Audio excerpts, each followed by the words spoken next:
चैत्र नवरात्र में आप सभी का स्वागत है। जय श्री कृष्णा, राधे राधे। दोस्तों, चैत्र नवरात्रि नवमी के दिन कन्याओं को एक चीज जरूर खिलाएं, इतना धन आएगा कि संभालना मुश्किल हो जाएगा। चैत्र नवरात्र की नवमी के दिन कन्याओं को क्या खिलाना चाहिए ताकि आपको मां दुर्गा का आशीर्वाद प्राप्त हो? कन्या पूजन का विशेष महत्व होता है। इस दिन यदि आप कन्याओं को प्रसन्न कर लेते हैं तो मां दुर्गा स्वयं प्रसन्न होती हैं, क्योंकि कन्याओं में मां के 9 रूपों का वास होता है। यह वीडियो उन माताओं और बहनों के लिए बहुत उपयोगी है जिन्होंने चैत्र नवरात्रि का व्रत रखा है। इस दिन पूजन करने से मां दुर्गा की कृपा प्राप्त होती है, परिवार में सुख शांति बनी रहती है और आर्थिक स्थिति मजबूत होती है। कर्ज से मुक्ति मिलती है और दाम्पत्य जीवन में प्रेम सामंजस्य बढ़ता है। संतान सुख मिलता है और बच्चों का स्वास्थ्य अच्छा रहता है। घर में सकारात्मक ऊर्जा का संचार होता है। 7, 9 या 11 कन्याओं को आमंत्रित करें। इनकी संख्या 1 से अधिक और 11 से कम होनी चाहिए। इनके साथ एक बालक लंगूर को भी शामिल करें, जिसे भगवान हनुमान का स्वरूप माना जाता है। शुद्ध जल से उनके पैर धोकर आशीर्वाद लें। कन्याओं के माथे पर रोली और चंदन का तिलक लगाएं, उन्हें प्रसाद, दक्षिणा एवं उपहार दें और उनका सम्मान करें। भोजन में पूरी, चना, हलवा और फल खिलाएं। कुछ विशेष चीजें खिलाने से कन्याएं अत्यधिक प्रसन्न होती हैं। माता शैलपुत्री, ब्रह्मचारिणी, चंद्रघंटा, कुष्मांडा, स्कंदमाता का त्याग यानी कालरात्रि, महागौरी और सिद्धिदात्री की विशेष पूजा श्रद्धा और उत्साह के साथ करनी चाहिए। हिंदू पंचांग के अनुसार इन 9 दिनों में मां दुर्गा की सभी शक्तियां जागृत होती है। कन्या पूजन करने से सभी मनोकामनाएं पूर्ण होती है। धन, सुख, समृद्धि और शांति की प्राप्ति होती है। वास्तु दोष, पितृदोष, राहु दोष, मंगल दोष और कालसर्प दोष से राहत मिलती है। इसीलिए श्रद्धा और प्रेम से कन्या पूजन करें और मां दुर्गा की कृपा प्राप्त करें। दोस्तों, आपको बता दें कि इस बार माता रानी पालकी की सवारी पर पृथ्वी लोक पर आई हैं और भक्तों के कष्ट दूर करेंगी। जब माता रानी पालकी पर सवार होकर आती है तो धरती पर फूल खिलते हैं, वर्षा होती है और हरियाली बढ़ती है। इससे जीवन सुखमय हो जाता है। जिस घर में सच्चे मन से मां जगदम्बा का स्वागत होता है, वहां सुख समृद्धि का वास होता है। भक्तों, आगे बढ़ने से पहले अगर आप भी चाहते हैं कि माता लक्ष्मी का आशीर्वाद आपके ऊपर सदैव बना रहे तो इस वीडियो को एक लाइक करके दोस्तों, चैत्र नवरात्रि 2025 को बहुत ही शुभ और मंगलकारी माना जा रहा है। इस साल यह नवरात्रि रविवार 30 मार्च से शुरू होगी और 6 अप्रैल रविवार को समाप्त होगी। खास बात यह है कि इस बार अष्टमी और नवमी तिथि एक ही दिन यानी 6 अप्रैल को पड़ रही है, इसलिए कन्या पूजन भी इसी दिन किया जाएगा। हर दिन माता रानी के अलग अलग स्वरूपों की पूजा की जाएगी। 30 मार्च को मां शैलपुत्री की पूजा होगी, 1 अप्रैल को मां ब्रह्मचारिणी, 2 अप्रैल को मां चंद्रघंटा और मां कुष्मांडा, 3 अप्रैल को मां स्कंदमाता, 4 अप्रैल को मां कात्यायनी, 5 अप्रैल को मां कालरात्रि और 6 अप्रैल को मां महागौरी एवं मां सिद्धिदात्री की पूजा की जाएगी। इस बार पंचमी तिथि का क्षय होने के कारण नवरात्रि केवल 8 दिनों की होगी, इसलिए कन्या पूजा 6 अप्रैल को ही किया जाएगा। शास्त्रों के अनुसार 9 दिनों की नवरात्रि को बहुत शुभ माना जाता है, जबकि 8 दिनों की नवरात्रि का प्रभाव थोड़ा कम होता है। वहीं अगर नवरात्रि 10 दिनों की हो जाए तो इसे विशेष रूप से शुभ और फलदायी माना जाता है। नवरात्रि के दौरान माता रानी की पूजा और व्रत करने से व्यक्ति को अभय वरदान प्राप्त होता है। जो भी बाधाएं कुंडली में होती है वे समाप्त हो जाती है। अगर कोई सच्चे मन से माता रानी की भक्ति करता है तो उसके सभी कष्ट दूर हो जाते हैं। मां की कृपा से व्यक्ति के जीवन में विनम्रता आती है, दुख और दरिद्रता दूर हो जाती है। नवरात्रि के दौरान माता रानी का व्रत और पूजन किया जाता है, लेकिन सबसे ज्यादा महत्व कन्या पूजन को दिया जाता है। कन्याएं फूलों की पंखुड़ियों की तरह कोमल होती हैं और इन्हें पूजनीय माना जाता है। कन्या पूजन को सर्वश्रेष्ठ और अत्यंत महत्वपूर्ण माना जाता है, क्योंकि कन्याओं के रूप में स्वयं जगदम्बा का वास होता है। देवी माता के 9 स्वरूपों के साथ संपूर्ण ब्रह्मांड का वास कन्याओं के मस्तक पर माना जाता है। बहुत ही कम लोग जानते हैं कि 33 करोड़ देवी देवताओं का वास भी कन्याओं में ही होता है। इसलिए इस बार 6 अप्रैल को कन्या पूजन अवश्य करें और माता रानी की कृपा प्राप्त करें, चाहे वह छोटी हो या बड़ी। माना जाता है कि माता रानी व्रत और उपासना से उतनी प्रसन्न नहीं होती जितनी कि कन्या पूजन से होती है। चैत्र नवरात्रि में छोटी कन्याओं को माता रानी का स्वरूप मानकर उनकी पूजा की जाती है, उन्हें भोग लगाया जाता है और उनका आशीर्वाद लिया जाता है। कन्याओं को भोजन कराते समय वह अनजाने में या स्वेच्छा से अपना हाथ आपके सिर पर रख दें तो यह माता रानी के आशीर्वाद के समान माना जाता है। इसलिए कन्याओं को प्रसन्न करने के लिए उन्हें उपहार दिए जाते हैं। यदि कन्याएं खुशी खुशी भेंट स्वीकार कर लें तो इसका अर्थ यह होता है कि माता रानी ने आपकी भेंट स्वीकार कर ली है और आप पर अपनी कृपा बरसा रही है। माता रानी अर्थात माता वैष्णव जब किसी की भेंट स्वीकार कर लेती है और कन्याएं प्रसन्न हो जाती है तो समझ लीजिए कि उस व्यक्ति को माता रानी का आशीर्वाद मिल गया। उनकी कृपा से उसे मनचाहा वरदान प्राप्त होता है। कन्या पूजन कोई साधारण पूजन नहीं है, इसे समस्त ब्रह्मांड में होने वाली पूजाओं से भी श्रेष्ठ माना जाता है। 10 बार गंगा स्नान करने, 100 बार यज्ञ करने और 1000 बार तीर्थ यात्रा करने से जो पुण्य प्राप्त होता है वह मात्र एक बार कन्या पूजन करने से ही करोड़ों गुना अधिक मिल जाता है। इसीलिए कहा जाता है कि कन्याओं का सम्मान करना चाहिए, उन्हें कष्ट नहीं देना चाहिए। कन्याएं कोई साधारण बालिकाएं नहीं होती, उनके मस्तक पर स्वयं देवी का वास होता है और नवरात्रि में वे साक्षात माता का स्वरूप बनकर हमारे घर तक आती हैं। नवरात्रि के दौरान 2 वर्ष से लेकर 10 वर्ष तक की कन्याओं का पूजन करना शुभ माना जाता है।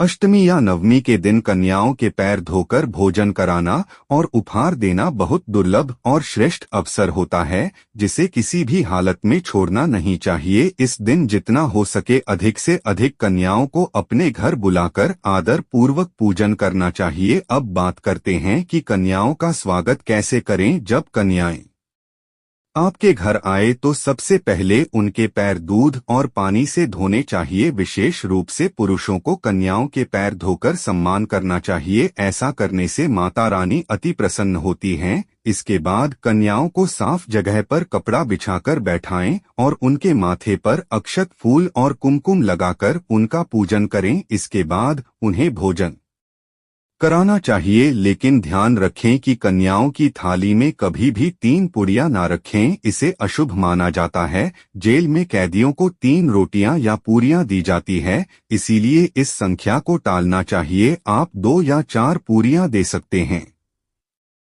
लेकिन 3 न दें, इससे दोष भी नहीं लगेगा और शुभता बनी रहेगी।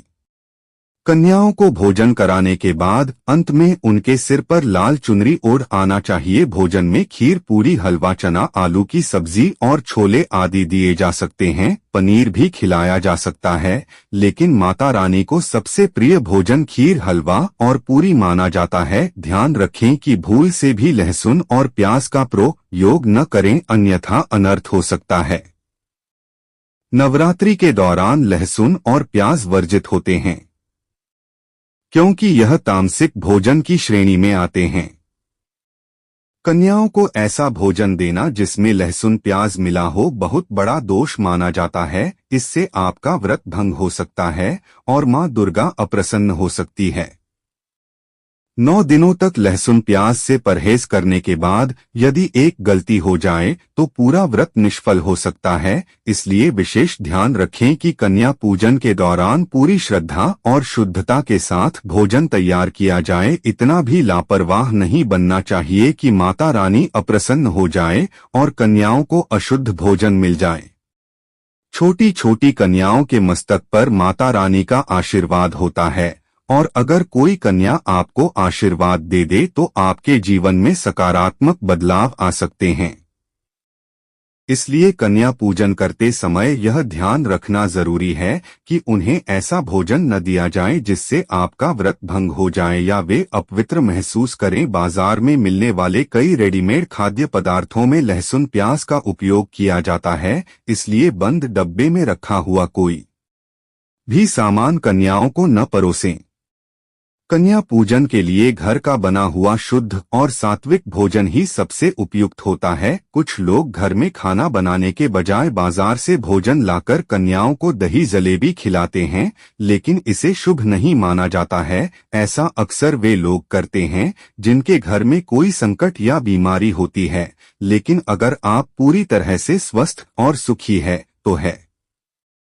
ऐसा करने से बचना चाहिए। माता रानी को बाजार का भोजन नहीं बल्कि प्रेम और श्रद्धा से बनाया गया घर का भोजन प्रिय होता है। भले ही आप कम मात्रा में बनाएं, लेकिन अपने हाथों से तैयार किया हुआ भोजन माता को अर्पित करें। दही जलेबी खिलाने में कोई समस्या नहीं है, लेकिन अगर वह घर में बनी हो और पूरी के साथ परोसी जाए तो यह माता को अधिक प्रिय होती है। खास तौर पर चैत्र नवरात्रि में घर पर ही ताजा और सात्विक भोजन बनाकर अर्पित करने से माता रानी प्रसन्न होती है।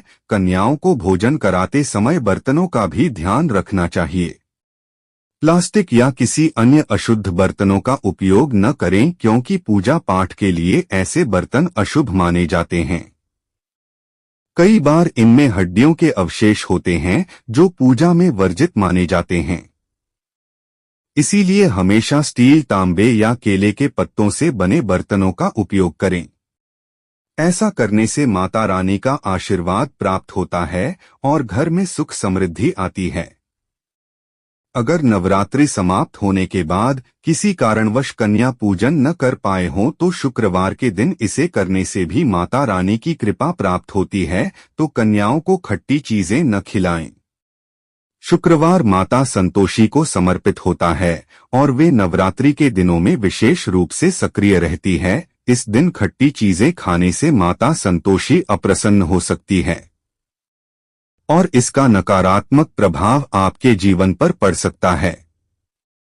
इसीलिए शुक्रवार के दिन खट्टे पदार्थों से परहेज करें और कन्याओं को भी ऐसा भोजन ना दें। भोजन करने के बाद कन्याओं की थाली में एक लौंग अवश्य रखें, क्योंकि यह माता दुर्गा को अत्यंत प्रिय है। लौंग माता शक्ति का प्रतीक मानी जाती है और इसमें नव दुर्गा का वास होता है। नवरात्रि के 9 दिनों में माता रानी को लौंग अर्पित करना शुभ होता है, इसीलिए भोजन के बाद कन्याओं को भी लौंग अर्पित करें। ऐसा करने से माता लक्ष्मी की कृपा बनी रहती है और जीवन में धन धान्य की कमी नहीं होती। कन्याओं को प्रसन्न करने के लिए उनकी थाली में दक्षिणा जरूर दें, जिससे आपके घर में समृद्धि बनी रहे और धन की कोई कमी ना हो। जब कन्या आपके घर से खुशी खुशी आशीर्वाद और धन लेकर जाती है तो वह आपके जीवन में भी कई गुना खुशियां और समृद्धि लेकर आती है। इसलिए इस समय कंजूसी न करें। शास्त्रों में कहा गया है कि जितनी प्रसन्नता कन्या को मिलेगी, माता रानी उतनी ही जल्दी आपकी मनोकामनाएं